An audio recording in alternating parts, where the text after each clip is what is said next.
phone vibrates right by my ear. I'm sort of shocked out of my sleep. He said, if I send you briefs, can you turn them around? I thought, wow, this is incredible. Yeah, let's do it. Everybody has this path put in front of them, right, that leads off to university and a job that goes beyond. And I was able to have option B, which was, I'm kind of earning more than I would as a grad. If we had done a few of those things, our chance of success would have been, vastly different. And something that has happened over the last many years is there's been a lot of capital in the markets, and we've seen some huge fundraisers, huge valuations. What that has done is that has forgiven the fundamentals. We are in a new era now, and so what are those basic fundamentals? What are the strategies and tragedies that we can learn from to build better businesses? Tembo today is the only place you can go in the UK to get a complete picture of your purchasing power. For my next guest, we have something a little bit different. I'm pleased to welcome the CTO of prop tech scale-up Tembo, Geoff Wright. Welcome to the show. Hello, thank you. Yeah, thanks for having me. So you're one of the perfect guests for strategy and tragedy because you actually had a fantastic strategy when you were about 13 years old. That's right, yeah. Yeah, it's the title of the podcast certainly spoke to me, that's for sure. So tell us about this story of your strategy that got you your first win at 13 years old. So I started out pretty young making websites. I think I made my first website when I was maybe 12 on PowerPoint. And I don't know if you know, but you can't get a PowerPoint website up on the internet for people to use. And so before long, I was kind of the guy who knew his way around WordPress. And I had grown this side project. I mean, I was still at school. I can't remember what year I was in. But I was up late, typically working on something that somebody had asked me to do that week. I used to do maybe like one website every 2 weeks. And I think it must have been 2, 3 in the morning, Saturday night, typical teenager up, like an owl. And I thought, do you know what? I need an address. I need to make this thing look serious. I'm up playing against the big web design players out there. At like 13 years old? Do you know, it was maybe at this point, I was maybe like 14. And okay, so 14, not 13. And you were right. like, I've got to go up against the big web designers, is how you just phrased it. Yeah, well, do you know, it's funny because if you sort of step back a bit, I always knew that I wanted to build businesses and build products, right? And of course, the sort of barrier to entry is you need a website. And more than once, I would Google web designer and I would work my way from top to bottom, basically saying, hi, I've got an idea for a business, but look, I need a really simple website. What can I do? And they would say, okay. Some of them would realize I was clearly a kid and kind of palm me off and get me off the phone. And, some would say, look, it starts at $5,000. And I think, that's it. Dreams are scuppered. Until one day I kind of decided I was going to do it myself. And so in my head, I had, these are the guys I'm up against. And I knew I was small fry, but of course you have big aspirations as a kid, don't you? You think you want to play up with the big boys. And so I went onto Google and I typed, I don't know if I knew what it was at this point, but there was a thing called virtual addresses. People who own buildings, it's super popular now. If you own a building, you can basically sell access or use of your address for a monthly fee. And you basically are a mail sorting office, right? And I was on there looking around. It was oneoffice.com. Remember the guy? Great guy. And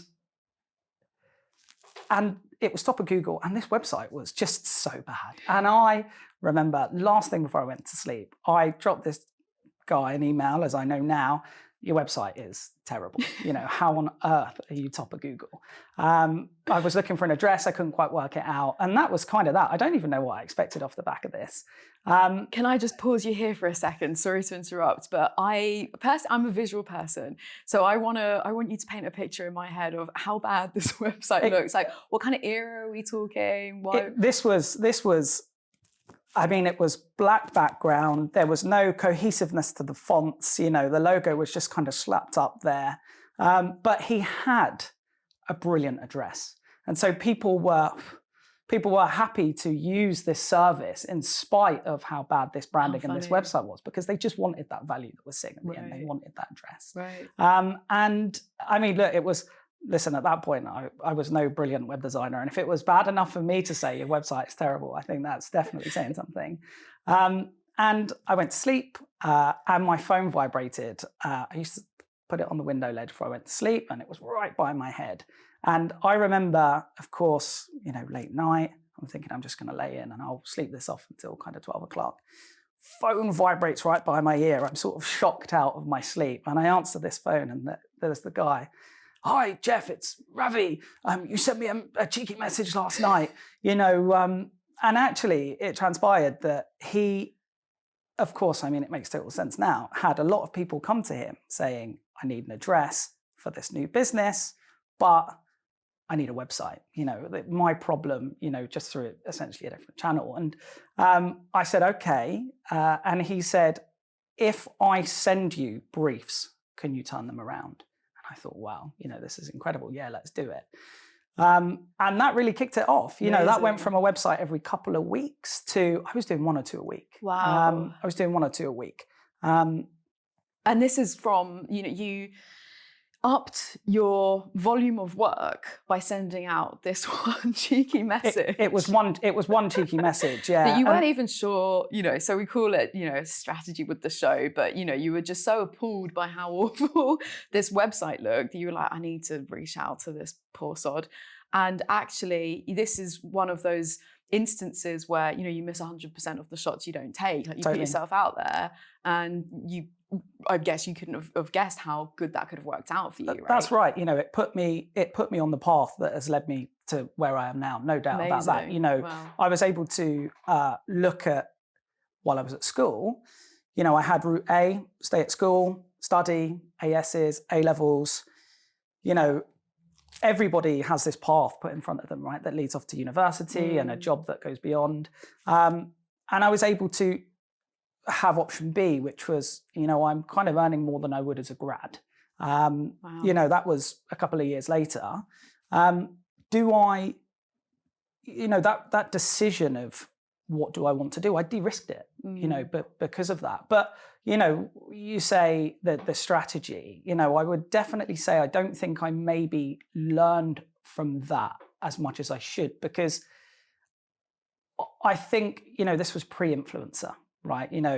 I for a long time sat behind a computer screen, and actually I think if I had thought back to, you've got to be in it, you've got to be out there. I think, maybe a few years after that and a few opportunities would have maybe played slightly differently. But and it's a lesson, it's an observation I've made, now in Tembo land. Markets are built on this outward communication. You can't sit behind a computer screen. As a software engineer, it's kind of your natural state. You can't do that. You have to be out there building those connections, networking, partnering. You got to put it's yourself out there, it's a critical part of the process and the recipe today. Yeah. So let's go back to, we'll get into Tembo and everything, which I can't wait to hear more about, but just sticking with the school days for a minute, you touch really interestingly on that standard path that's put in front of everyone, right? Like you do your A-levels, university and everything else.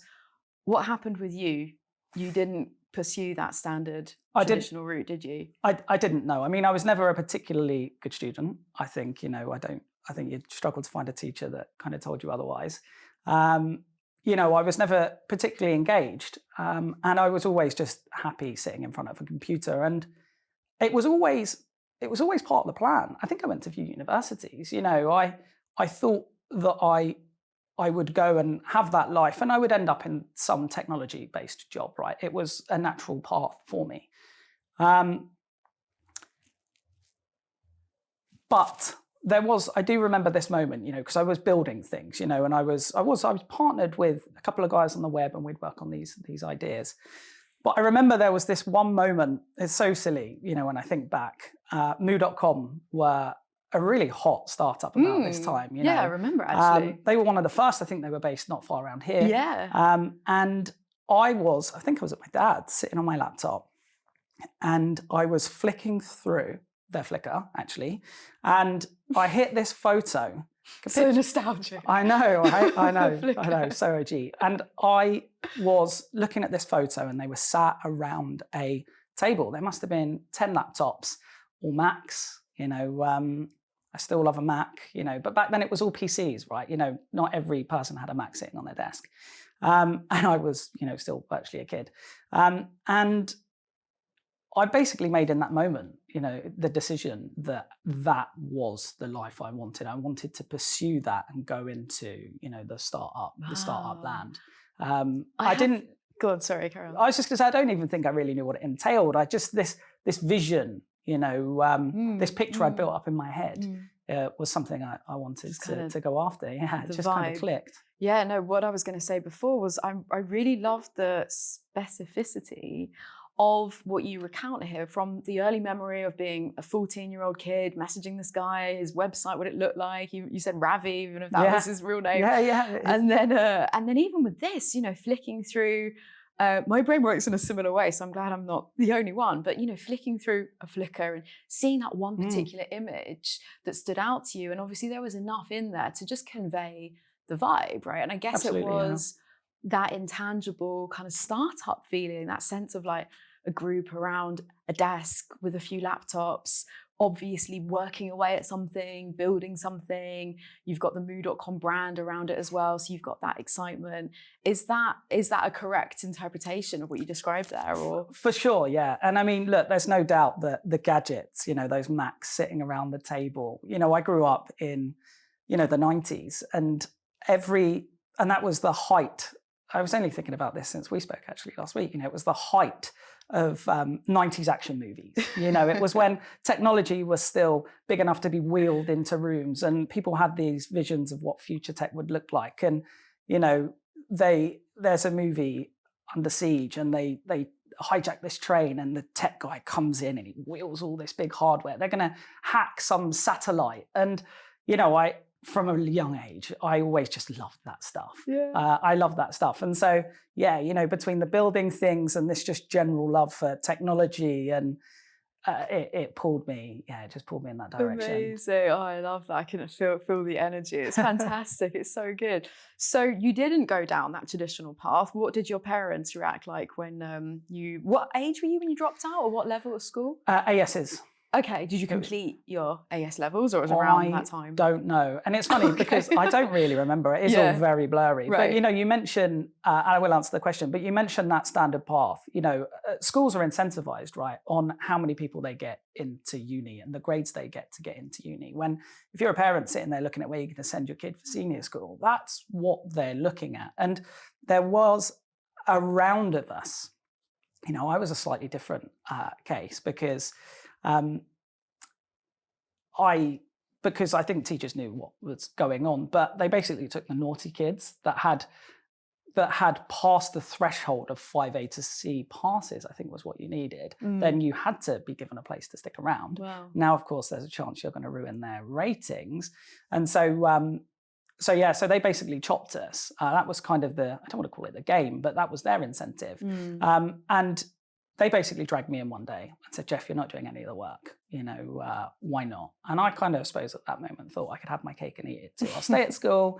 I'll just keep doing this thing on the side. Again, kind of de-risk my decision.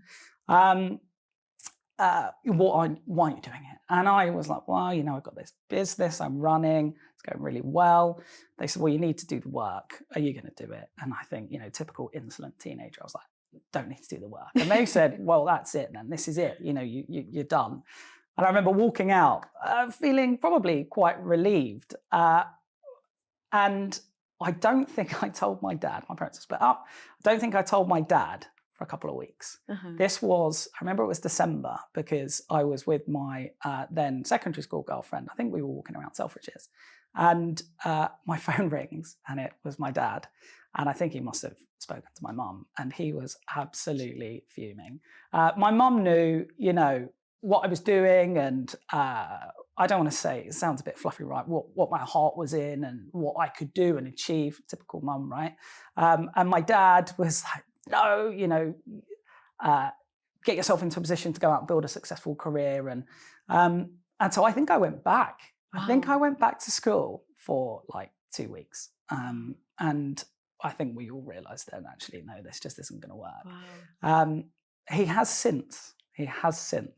I don't want to say forgiven me. It wasn't that bad. But I think typical parent, right?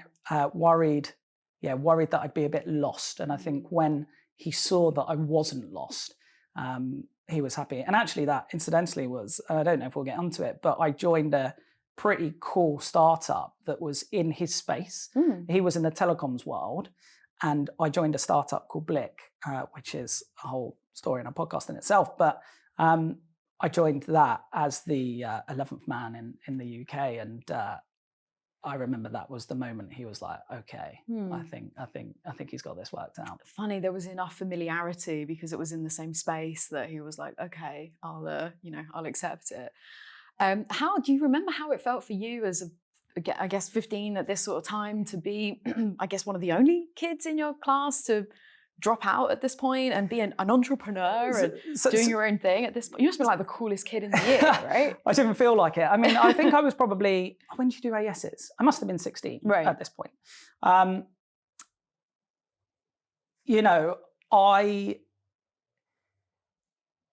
I remember it feeling quite good that I was one of the only ones that hadn't been kicked out, because they had no, I mean, it was, lots of naughty kids, and, people who just aren't really paying. I was distracted, I had something else that I was working on.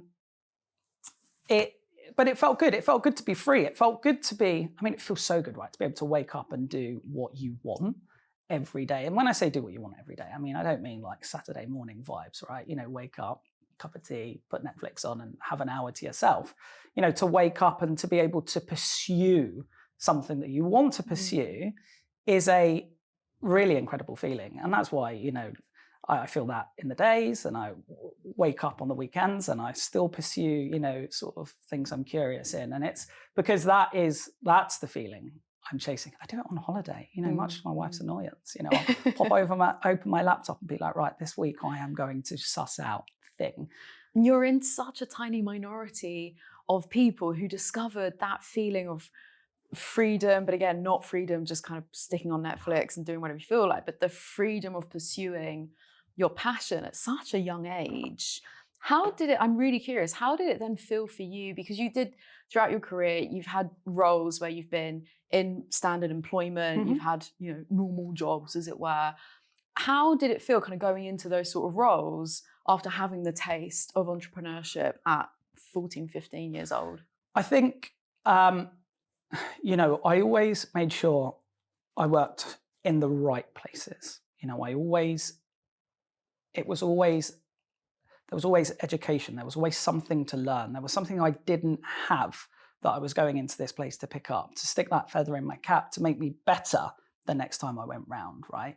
I worked for an agency. I met a guy at the mobile network I'd worked at, the startup Blick I mentioned, and I went and spent some time afterwards when that imploded, working in this agency with this guy as the kind of tech and strategy person, which was good fun. And I realized then, I think there was some overlap with something else I was kind of working on with a friend, and I realized that I needed to learn to be a back-end software developer. I was great on the front end, but if I wanted to be able to realize these big ideas that I had to specialize on, the more complex application stuff that you can do. And so I left there and I took a pay cut, a pretty hefty pay cut, to just go junior back-end software engineer. And that was a good opportunity when that startup based actually not terribly far from here. And so there was always something in it. I mean, there's no denying that it was tough. It meant the evening and weekend curiosity chasing, definitely went up a notch. But, you've got to do these things. I think I spent the middle part, let's say the best part of, it felt like 6 or 7 years working on big ideas. And they didn't realize into financial success, financial freedom. And so you've got to put cash in the bank, right? You have to live a normal life. And so employment, you got to have a job, right? It paid the bills. It helped me buy my flat and have some normal milestones and normal checkpoints in life, because I didn't necessarily have that. At least for chunks of time in your career anyway. And this is genuinely what makes you such an interesting guest, because your journey, the way I interpret your roles in employment, from the outside looking in, I see them as, based on what you've just described there, as these learning opportunities and these almost like higher education courses, particularly with the whole back end development that you wanted to brush up your skills on, but you got paid for it in the meantime. I mean, sure, you took a pay cut, and it was definitely a reduction in salary that you'd been used to, but that's the way I kind of see it. You learn, you constantly develop, you're getting paid for it in the meantime, and it's almost like I really love that you didn't go through the standard steps of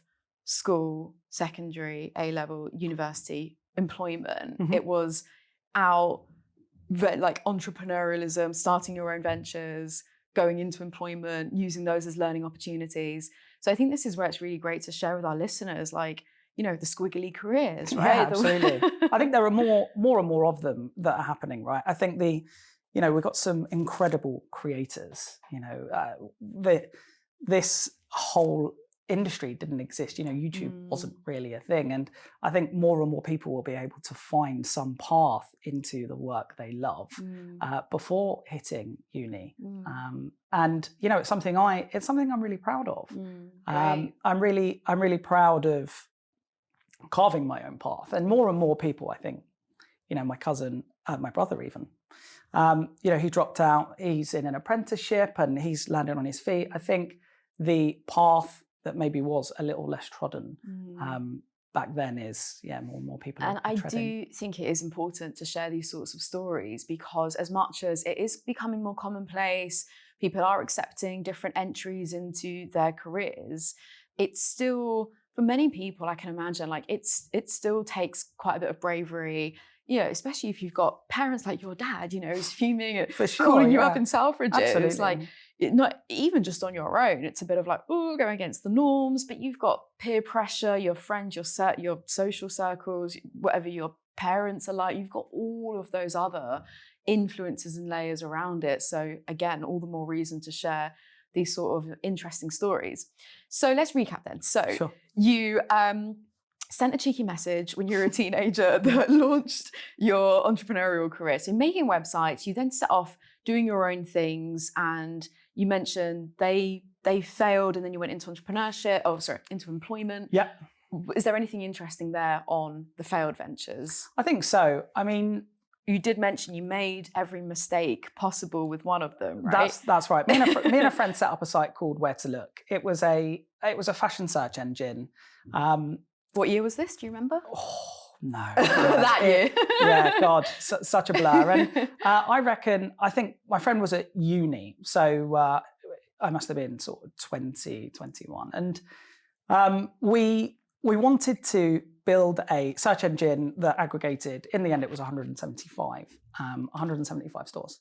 I can't remember, this thing had hundreds of thousands of products on it, but it was, I don't want to say the typical founder story, but here's for the weekend while he was at uni. I was looking for a thing the other day and it was quite difficult. Wouldn't it be cool if you could create this thing? And before you know it, we're photoshopping it. Like I say, that was my kind of tool of choice sort of at the time. Photoshopping this thing out. And we decided, right, that's it. Let's commit. Let's build this thing. He was finishing uni. Let's spend some time on it. And we went out and found an offshorer. We found an offshore developer, spec'd this thing out, and it was pretty painful. Actually, it must have been before I'd spent the time learning to be a back-end dev, because I just didn't have that skill. And it was actually one of the big drivers towards doing that. And so like to never make that mistake again, to learn it yourself. Yeah, absolutely. Yeah. Well, I felt like I had this pile of rocks that were sitting next to me, and I just needed to move them from here to there. We'd have this list, this moving list with the team, and maybe it felt like there wasn't enough movement. And, for these guys, I totally get it, right? For us, we're chomping at the bit. We've got this opportunity we think we want to seize on. And the guys are turning up, they're doing their day's work, and that's fine, right? And I think we realized that we were up against these really hot teams out in the US, that had raised some cash. And, this was kind of a different world for us at that point. They'd raised some cash, they had designers and developers. And so we made the call, we're going to do it ourselves. And I think so. Problem number one, I think offshoring what I'll call a deeply technical product, right? If you want to offshore and build quite a simple prototype, or like something that already exists in the market, I think it kind of makes sense. You can do it. It might be a bit more painful. I hear lots of really positive experiences. But then problem two, I think, was we felt like we were competing with these big guys on product terms, and we just couldn't. We were two guys. Like I say, we had 175 stores. We were competing kind of screen for screen, pixel for pixel, and what we weren't doing is solving that immediate problem for like a subset of users. And so we spent years building this thing. All of the problems that come with, at least for two new software developers, all of these problems that come with aggregating 175 stores. We had no business solving these problems for aggregating 175 stores. We should have picked 6 stores. We should have picked a subset of users, a persona. Here's a girl, she's 17 to 25. She likes these 10 brands. Let's build something for her, and let's go and find some of her. Let's prototype this thing. Let's have a conversation. And instead we sat and we coded for 2 years. Really. I mean, don't get me wrong. I can look back on that now and think, if I hadn't have done that, nothing else would have happened, right? But if we had done a few of those things, our chances of success would have been, vastly different. And don't get me wrong, the sort of rubber hit the road with that project. We launched it. We made some sales. We couldn't believe it. I think one of our early sales, we aggregated a store that stocked Ugg boots. And somebody through Google landed on our site, clicked on a pair of Ugg boots and bought these Ugg boots.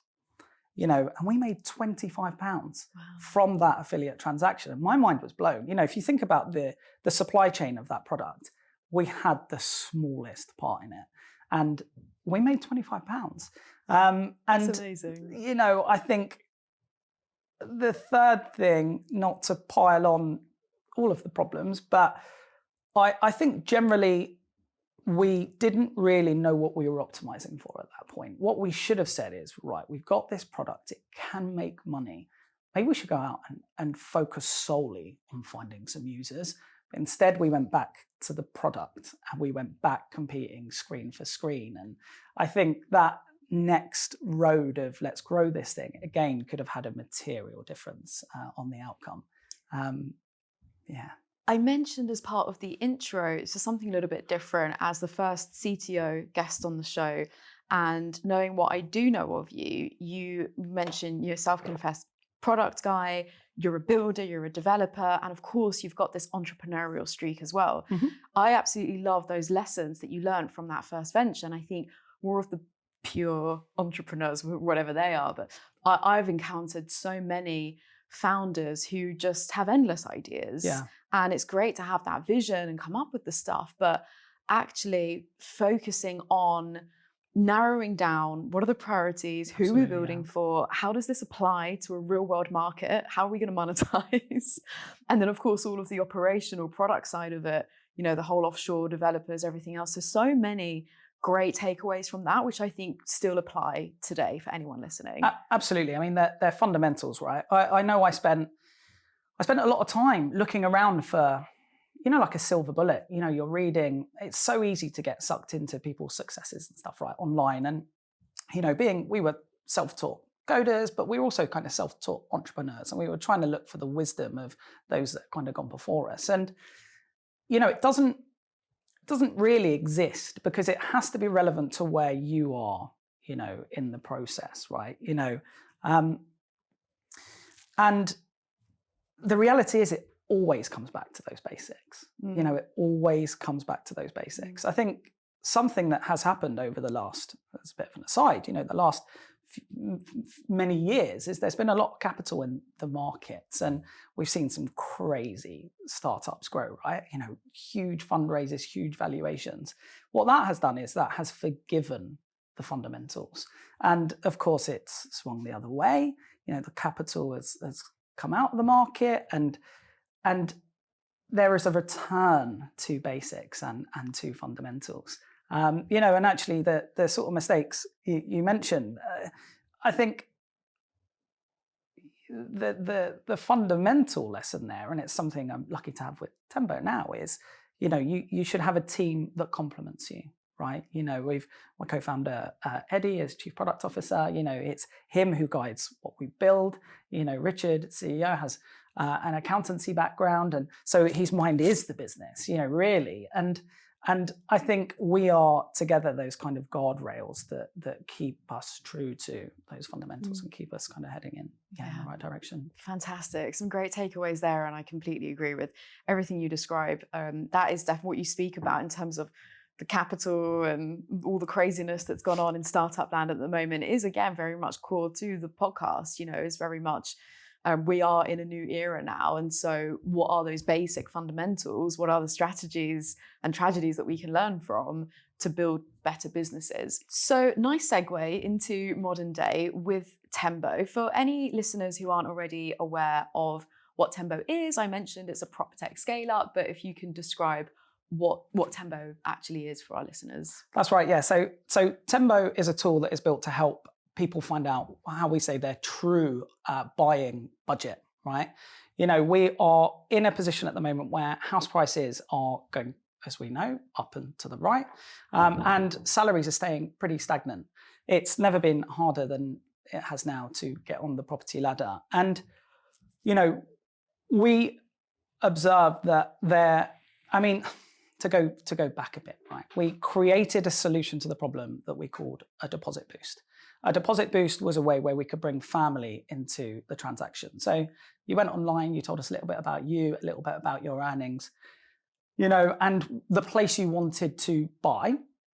And then you tell us about your family. So mum and dad, nan and granddad, this is how much their house is, this is how much equity they had and in their property. And we would work out how we could take something out of a family's asset and boost your budget, right? That was our solution to the problem of let's get you on the property ladder. Right.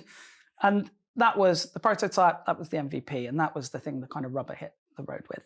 And we ran that, I can't remember for how long, with that single product. And of course, what happened is a space started to emerge.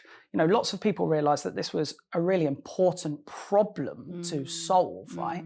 We spoke about with education, that path that was put in front of you from school to university to job. Well, of course, the next step that is often after that is buy your own home, right? Have something that is yours. And of course, what comes after that, kind of comes after that. And so people knew that this was a really important problem. And many solutions to this problem started to emerge. There were other schemes, banks and lenders started to think about how they could tweak their criteria to help people get on the ladder. And so we organically became an aggregator of all of these schemes. It didn't happen quite so drastically. I would say we still spend a lot of time looking at our data. And there was a moment where we had just the deposit boost that we realized that a lot of people aren't actually failing on deposit. What they need is help with income. And we could just see that in our stats and in our MI. And we MVP'd out, a specific product. I can remember how I implemented it, with my tech angle. We'd had this quite nicely developed product that was relatively mature. And I just shoehorned in this, okay, if they've failed on this, just show them this page. It wasn't properly built. We hadn't spent much time thinking about it, but let's just get this thing out. And we validated pretty quickly that this was super important. And so deposit boost and income boost was born, and that was our suite of products. And, I'd say there was maybe another year and a half between then where we realized that those criteria gaps that we could spot in the data, that there were other products that we could introduce. And so Tembo today is the only place you can go in the UK, get a complete picture of your purchasing power. If you go to a typical lender or a typical mortgage broker, you'll see a couple of schemes. I think we've got 22. We've got 22 on the purchasing side. And I think finger in the air, we've got 5 or 6 on the remortgage side. but we have been so lucky to work on a problem that, of course, is so impactful, but is felt so acutely to people. And something I've learned is that the size of the problem forgives all. I think the bigger the problem you work on, the harder people will work, the more people will forgive to get to that value. And it's not something we intentionally do. We don't make it hard, but it means that your MVP can be a little worse off. Your user experience can maybe be not quite as worked out, but people will jump through those hoops, or they will work with you to get there. I mean, now we're very lucky. We've got a very smooth, very mature product. And I think, which opens up that second stage of, okay, you've got this brilliant market where this problem is felt so acutely, and you've got your solution, which is battle tested and super smooth. And that's when you can start to have some brilliant results as a company, out the back of it. That's where it starts to get a little bit more fun. Amazing. And I love how this kind of goes all the way full circle back to the beginning and that early experience with that awful website, but actually this Ravi's business, let's keep going back to absolutely. It, he was solving a problem that was hard enough that people would suffer that awful website to get through to it. Obviously, I don't want to put Ravi's ugly website in the same sentence as Tembo, because obviously it made him a very wealthy man. I know, I can tell you that much. But I mean, Tembo is obviously a fantastic platform. Like, I love everything about what you guys are doing, and of course, so truly impactful. These aren't just the buzzwords. Everyone is feeling the pinch. Everyone's suffering. If you have got a mortgage, you've got the rising interest rates. This is constantly in the news as well. Just on that, I'm curious. I heard your fantastic CMO talk about how the media are actually making things worse in terms of the wider mortgage crisis, the high interest rates. What would be your hot take on whether you agree with that statement with the media? I mean, I think the media always make everything worse anyway, but versus actually are there kind of tides that are going in the right direction that's helping Tembo further along? Do you see what I mean? So like, if everyone's talking about it and it's all in the press, it's so much more front of mind for people, therefore a bigger or more pressing problem, therefore more of a need to come to Tembo is what I mean. Absolutely, yeah. I mean, I think there is definitely a segment of people that exist where kind of fear-mongering doesn't help. Lots of people bury their head in the sand, right? We hear that firsthand from people. I wouldn't say I don't want to not say customers, but we spend a lot of time trying to understand customers and our customer profile, right? But I think absolutely, remortgages,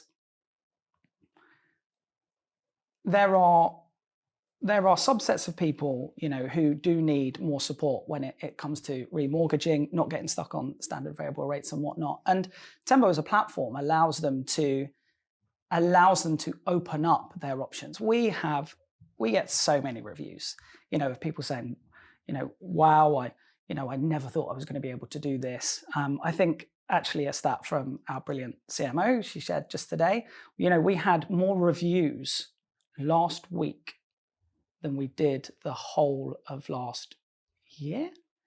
And so what's that down to? Tembo's success? I think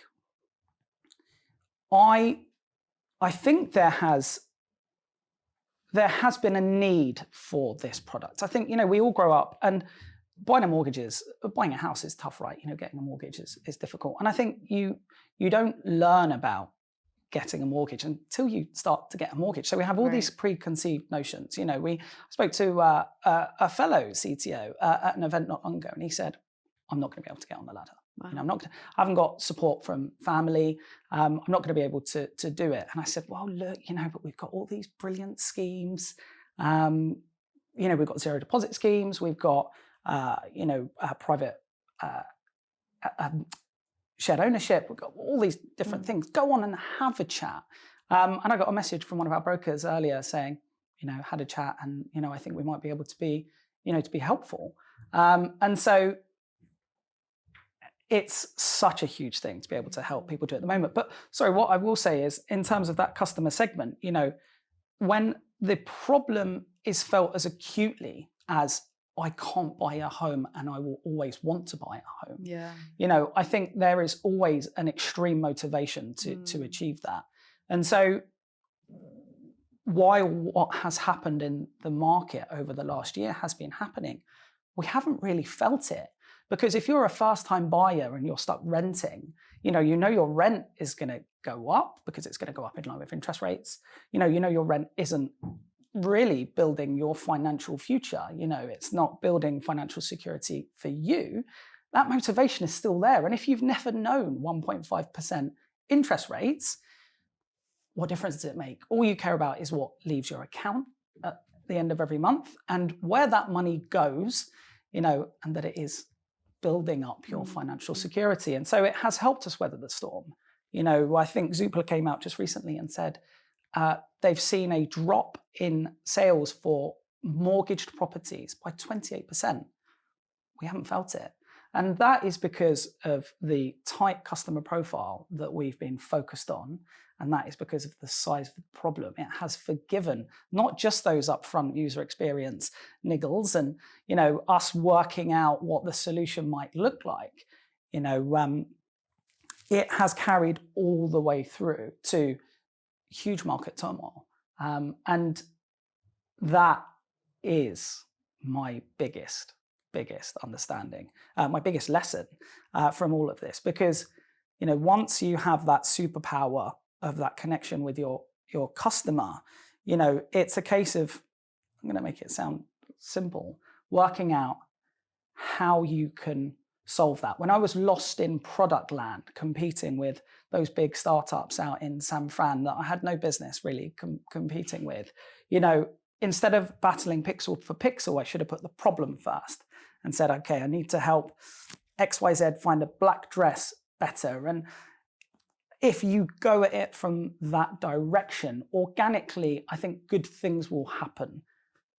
Amazing. I'm so happy that, it's all kind of paid off, if you like, and there are these really practical lessons that you've learned. I love what you guys are doing at Tembo, really having a true impact. Again, not just the buzzwords, but actually helping people solve a real life problem. And testament to not only the fact that you guys are still around, but obviously doing incredibly well. So thank you so much for sharing your strategies and tragedies. Last question, time has flown, so already at the end. We've obviously covered a few, highs and lows, but what's one particular tragedy that's really stuck with you, centered around the belief that often the biggest or the best lessons come from the biggest mistakes? What's one of the key tragedies for you? This is a toughie. I was thinking earlier as I was reviewing some material to 17 years feels like a long time. I feel like we've probably come really close to having something. Back in those days when I was building something, come so close to having something that could have become something.